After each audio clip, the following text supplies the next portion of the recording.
Hi students, good morning. How are you all? Hope so very good.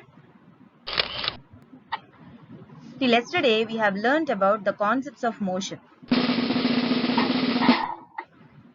Today in this video we will review all the concepts of motion. Let us see now. In this motion lesson we are going to learn about motion and rest, distance and displacement, uniform motion, non-uniform motion, speed, velocity and acceleration. Let us discuss briefly about the types of things what we are going to discuss. Motion. An object is said to be in motion if it changes its position with respect to its surroundings and with time. We have already seen so many examples, right? Let us see the moving cars, buses, trains, cricket balls, etc. These are exactly the examples for the motion. And all the planets revolving around the sun, they won't stop, right? They will move continuously. So they are also examples of motion itself. And molecules of a gas in motion, okay, that is above 0 degrees Kelvin. At 0 degrees Kelvin, it won't move. Okay, so why it won't move, we will discuss that topic in our heat lesson. These are some of the examples of motion. We have seen so many different examples of motion in the previous videos. Just it is a review, right? That's what I'm giving you small examples and just finishing off the topic. Now coming to the rest. An object is said to be at rest if it does not change its position with respect to its surroundings and with time. Let us see some of the examples like mountains, buildings, etc. And here maybe the mountains may be in the condition of motion with respect to some other surroundings. Suppose a train is moving beside mountain. Actually, the person who is sitting in the train feels that the mountain is moving exactly, not that person, right? So that's what. To conclude that rest and motion are the relative terms. Here one thing we have to consider, children. What is that? The observer. We have to consider the position of the observer. So let us see, an object which is at rest can also be in motion simultaneously. For example, the passengers sitting in a moving train are at rest with respect to each other. Suppose the two persons are sitting in the train with each other. To see this video I have made you, right? Example I have given in that, the animation. Okay, you can watch that even. But they are also in motion at the same time with respect to the objects like trees, buildings, etc., which are passing away, right? Which are passing away whenever those are seen through the window. So that's what we can say, that at a particular instant of time, the object will be in the two different states, that either it will be in the rest or in the motion again. So that's what we can say, that simply rest and motion are the relative terms, right? Now let's see if the object is under motion. What are the types of motion we have? There are different types of motion like translatory motion. Translatory motion again has been divided into two types, rectilinear motion and the curvilinear motion. Means what, children? Rectilinear in the sense straight line motion, curvilinear in the sense curved motion, right? Then other types of motion like rotatory motion, oscillatory motion, vibratory motion, random motion, multiple motion, periodic, non-periodic, rolling, uniform and non-uniform motion. These are all the types of motion with several examples I have explained you so clearly in the previous videos. Am I right? So in brief, we can say that rotatory motion in the sense the motion of the object around its rotatory axis. Then the oscillatory motion, that is the to and fro motion of the object about its mean position. And even the vibratory motion also, the similar way, it is also a, that means a vibrating of the vibration of the object from its mean position, right? Then coming to the random motion, so we can take an example like a honeybee while it is going for the collection of the honey. Okay, so we are not going to consider a particular path for this random motion. And then multiple motion in the sense an object while it is moving, it is going to possess more than two types of motion. Okay, more than two types of motion. So then we can say that it is a multiple motion. Now coming to the periodic motion, and already we have learnt about this. That means the type of motion, it's again is going to repeat after a particular interval of time. That's what it is considered as periodic motion. And the non-periodic motion, we know that the motion is going to occur, but we don't know when it is going to occur exactly. So then we can say that it is non-periodic motion. Examples like tsunamis and earthquakes, etc. Now coming to the rolling motion, the object used to roll, okay, that means it is going to take a rotatory motion and circular motion even. Okay, that's what it is considered to be as rolling motion. That means it is going to take a straight line motion as well as the rotatory motion, both. Now coming to the uniform motion, an object is said to be under motion. It is covering the equal distances in equal intervals of time. Then it is uniform motion. Suppose if the object is not covering the equal distances in equal intervals of time, then it is said to be in non-uniform motion. Clear, children, about the types of motion? Now let's start discussing about distance. Distance traveled by a body is the actual length of the path covered by it, irrespective of the direction in which the body travels. See here in this example, the boy is moving 5 kilometers, okay, in straight line, and then 2 kilometers in a slant line motion. So total he covered a distance of 7 kilometers. And in the next example, a boy started from left and he is traveling towards right 5 kilometers, and from right he is traveling 5 kilometers towards left. So total distance covered by the boy is 10 kilometers. I hope you understood, because we are not going to consider the path of the object which is going to travel for, right? Now let's see about displacement. Displacement of a body is the shortest, that is the straight line motion, shortest distance between its initial position and the final position along with the direction. That's what it is, a vector quantity. Do you remember that? So in the first case, a boy is traveled from 5 kilometers to 2 kilometers. And then here is a straight line motion. Clear? So this shortest possible path from the initial position to the final position will be considered as displacement. So displacement is 6.57 kilometers in the direction shown by the arrow mark. How are we going to calculate this? We are applying the trigonometric ratios and we are going to find out this form. Then here a boy started from left towards right and from right towards left. The initial and the final points both are same. That's what the displacement of the object is, just 0 kilometers. Okay children, is it clear now about the displacement?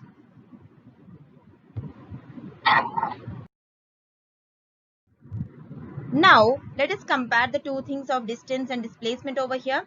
We can draw the conclusions from here. Conclusions about the displacement. The displacement is a vector quantity because we are considering the amount of distance along with the direction. That's what it is, a vector quantity. The displacement has units of length because we are going to measure it on the basis of length, right? And the displacement of an object in a given time interval can be positive, 0 or negative. When can the displacement be positive? Suppose if it is going along a straight line, that means in the forward direction, then the displacement will be positive. And if when it is 0, the initial and the final point both are same, then we can say that displacement is 0. When can we say the displacement is negative? So the initial position is in one direction and the final position is in another direction, that means in the opposite direction, then we can say that it is displacement is negative. Now, let us see the next point. The actual distance traveled by an object in a given time interval can be equal to or greater than the magnitude of the displacement. So, whatever the actual distance covered by the object in a particular time interval, either it may be equal or greater than the magnitude of the displacement. Means always we can conclude that from the above figure also you can see AB is less than ACB path. Am I right? AB is the shortest path, okay, and ACB is the curved path. So curved path distance is more. That's what distance will be always greater than the displacement. That's what the meaning of this statement. Now, the displacement of an object between the 2 points does not tell exactly how the object actually moved between those points. So here, in the displacement, we are not going to consider the exact path traveled by the object, children. Exact path traveled by the object at all. The displacement of a particle between 2 points is a unique path which can take the particle from its initial to final position. Means whenever we are going to consider the displacement, we will consider the 2 points only. We are not going to consider the path traveled by the object. Of course, in the above picture, the path traveled by the ball is in the path of ACB, a curved path. But while we are considering the displacement, we will choose the shortest path as AB, straight line path. That is what the displacement. So, the displacement of an object is not affected due to the shift in the origin of the position axis. That means, however the object is moving, however the object is having any other direction, we don't want. Only the position from the initial to the final position, that is the straight direction we are going to consider for displacement. Are you so clear about it? Let us see. Here are the differences between the distance and displacement. Now this one will give you a clear review about distance and displacement. Distance is a scalar quantity, whereas displacement is a vector quantity. Distance traveled by a moving body cannot be zero at all. No, whatever it is, distance cannot be zero. But displacement, final displacement of a moving body can be zero. Can be zero, it may be positive and it may be negative. But distance only positive. That's all. It is not going to become zero or negative at all. Okay, that is the main difference between the distance and displacement. Now, coming to the scalar quantity. Scalar quantity is nothing but what? It is a physical quantity which has only magnitude, but there is no direction at all. Examples as length, mass, time, speed, energy, etc. Now, coming to the vector. Vector quantity is a physical quantity which has both magnitude as well as direction. For example, displacement, velocity, acceleration, momentum, force, etc. Means the one which is having only magnitude, then that will be a scalar. The one which is having both magnitude as well as direction, that is what the vector quantity. So, physical quantity is a quantity which can be measured and expressed in the magnitude. That is the value with or without unit. So, length can be measured and expressed as 5 meter. Relative density can be measured and expressed as 0.8. Means any physical quantity we can measure. That is what considered to be a physical quantity. That means any quantity which can be measurable is a physical quantity. Clear, children? Now let's discuss about speed. Speed is defined as the time, rate of change of distance of a body. Or else we can even define speed is defined as the distance traveled by a body in unit time. Speed is equals to distance traveled by time taken. This is what, how are we going to represent the speed?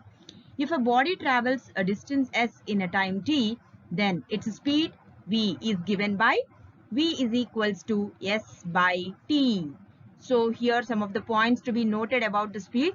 Speed is a scalar quantity. Speed is either positive or zero, but never negative at all. Clear?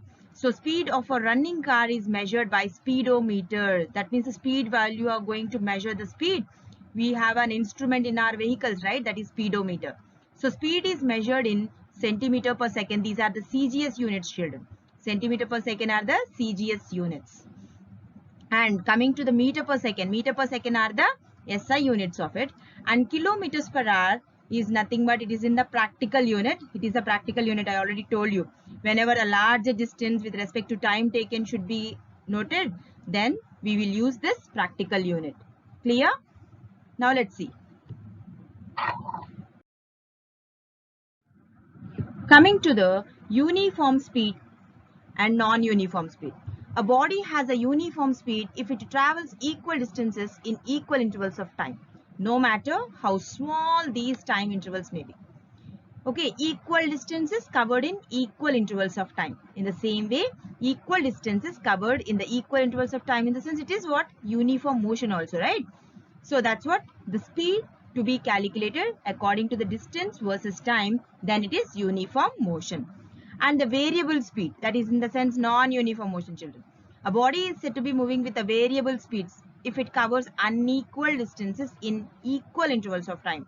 So, however the small intervals may be, whenever an object covering what is that distances of unequal distances will be covered in equal intervals of time. Clear? Now let us see about the average speed. Average speed of a body is the ratio of total distance traveled to the total time taken to cover this distance. So average speed can be expressed as total distance traveled by total time taken. So V average is equals to S total by T total. Okay, for example, let a car covers first 25 kilometers in 1 hour, next 35 kilometers in half an hour, and the last 30 kilometers in 1 hour. Then the average speed is what? Okay, there are three total distances are in three ways, right? 25 kilometers, 35 kilometers, and 30 kilometers. So add these three by the total time. That is first 1 hour, next half an hour, then 1 hour. That is 36 kilometers per hour. Okay, we have discussed about the average speed. And what about instantaneous speed? When a body is moving with a variable speed, the speed of the body at any instant is called instantaneous speed. For example, if a vehicle is moving on the road, okay, now while we are watching that vehicle, if we see that vehicle speed in the speedometer only, but we can't just imagine exactly what the speed is, right? We can't even guess it. So approximately we can say, but exact speed we can't say. At that particular instant of time, if the speed has been calculated, then that will be considered as instantaneous speed. Instantaneous speed will be measured using the speedometer of the vehicles. Now let's discuss about velocity. Velocity is defined as the time, rate of change of displacement of the body, or else velocity is defined as the distance traveled by a body in a unit of time in a given direction. Distance along with the direction to be considered as displacement, right? So that's what velocity is equals to, distance traveled in a given direction by time taken. That is equals to displacement by time. That is to be considered as velocity. So if a body travels a distance of s in a time t in a given direction, then its speed v is given by v is equals to s by t. So these are the points to be noted on the velocity, children. Velocity is a vector quantity because it is having direction, right? So direction of velocity is the same as the direction of displacement of the body. Clear? So velocity can be either positive, 0 or negative, because displacement also will have the values as positive, 0 or negative, right? So it depends on, velocity depends on displacement, so it also have a values as positive, 0 or negative. Now velocity can be changed in two ways. One is by changing the speed of the body, or by keeping the speed constant, but by change the direction. Suppose that means velocity can be expressed in the change in the speed, or else speed along with the direction will be considered as velocity, right? So that's what, speed may be constant but direction. So these are all the examples, these are all the things I have explained you with examples clearly. Okay, if you want any clarity, just watch the previous videos, children, then you can understand very clearly about it. So this is just review, right? So that's what I'm giving you a brief description about it. Clear?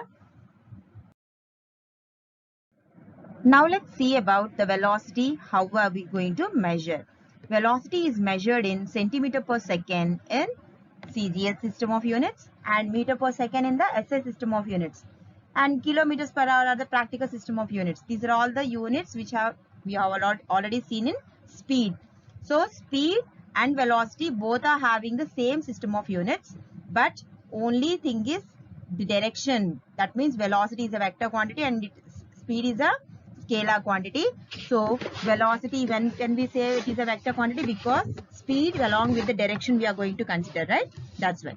Now coming to the uniform velocity. A body is said to be moving with uniform velocity if it travels in a specified direction in a straight line and moves over equal distances in equal intervals of time, no matter how small these time intervals may be. Now you already seen that uniform speed, right? So uniform velocity in the sense only to be considered is direction part. That's it. The same as uniform speed. So we have to note a point that no effort or force is required to move an object with uniform velocity. Suppose if the object is to be should be moved with uniform velocity, in the sense we need not apply any force. We need not apply any force. Suppose if we are applying an extra force, in the sense its velocity changes. It doesn't move with a uniform velocity. Clear, children? Now let's see the variable velocity. A body is said to be moving with a variable velocity if its speed or its direction or both changes with time. Variable velocity, that means it is having the two factors. One is speed, another one is direction. So may the speed will change, or else time will change, or both will change.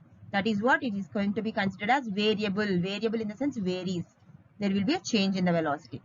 Clear? Now coming to the average velocity. Average velocity in the sense when a body moves with a variable velocity, average velocity should be considered as the total velocities by actually the total displacement to total time taken we have to take. Here suppose an object is starting from the home or else from any other point, okay, with some velocity, that is what considered to be as initial velocity, and while it is reaching the final point, so it is acquiring the final velocity. So then average velocity is to be considered as u plus v by 2, or else average velocity also can be written as the total displacement by total time taken. Okay, children, in the two ways we are going to represent this average velocity form, right? Let's see the next one.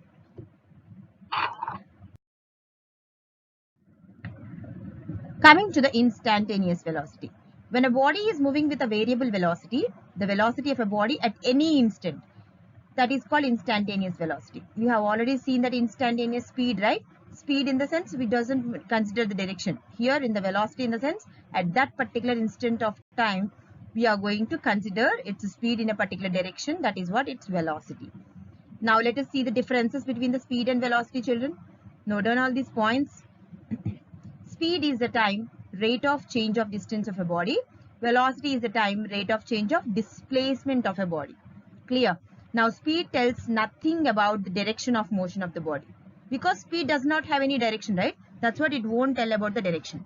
Velocity tells the direction of a motion of the body. So speed is a scalar quantity and velocity is a vector quantity. Now speed of a body can be positive or zero. Velocity of a body can be positive, zero or negative. Average speed of a moving body can never be zero. Definitely. Average velocity of a moving body can be zero because the initial and the final points both are same, then it becomes zero. Clear, children? Let's see the next one.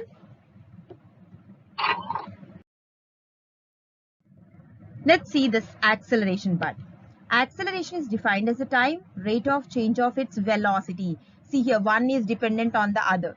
On displacement, okay, velocity is dependent. On velocity, acceleration is dependent, right? So acceleration is equals to, we can change in the velocity can be also written as final velocity minus initial velocity.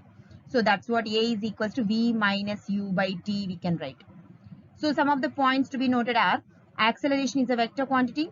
Direction of acceleration is same as the direction of velocity of the body. Acceleration can be either positive, zero or negative. And acceleration of a body is zero when it moves with the uniform velocity.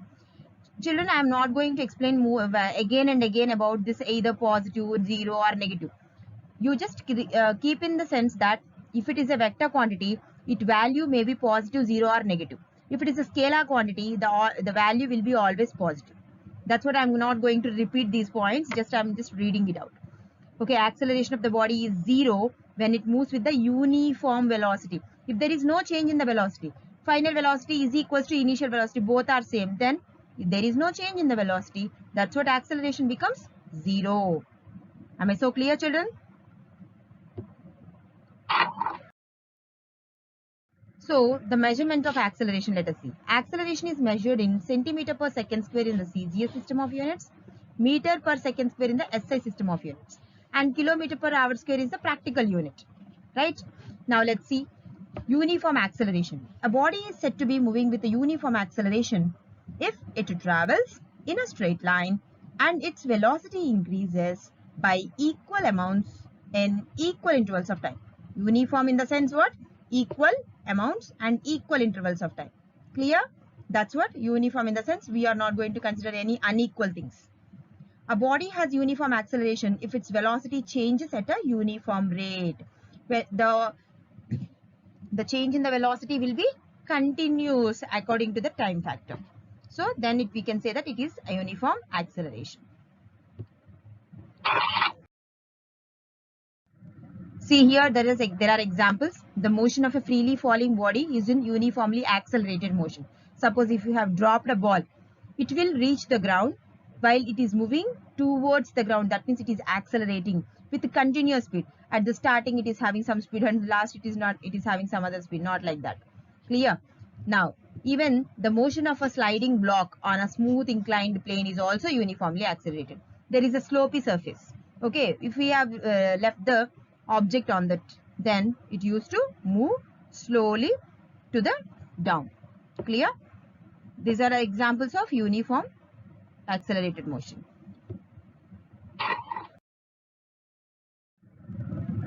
Now coming to the non-uniform acceleration. A body is said to be with non-uniform acceleration if its velocity increases by unequal amounts in equal intervals of time. I already told you. Non-uniform in the sense unequal distances and equal intervals of time. Uniform in the sense equal amounts and equal intervals of time. Clear? So that is what non-uniform acceleration. A body has non-uniform acceleration if its velocity changes at a non-uniform rate. For example, the motion of a car on a crowded city road, its speed changes continuously. That means velocity, right? So while the car is moving on a road, that means suppose let us take our roads itself. Clear? Our roads itself, while we are starting from the home, we will move with some other velocity. If at all there is a large crowd, our velocity used to decrease and speed also used to decrease and direction also changes. So that's what it is moving with the non-uniform acceleration, we can say.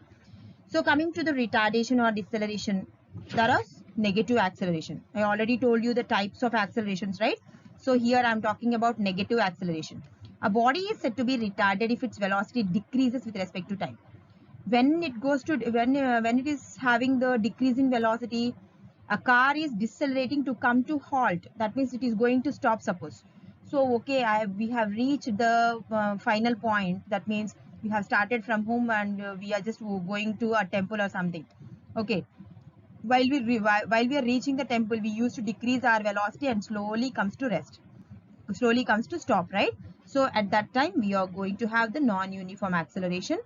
Clearly, right?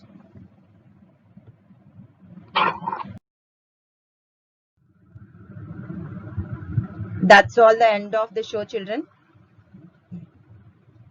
That's about the end of the show. Okay, take care all of you. Thank you so much. Bye children, take care.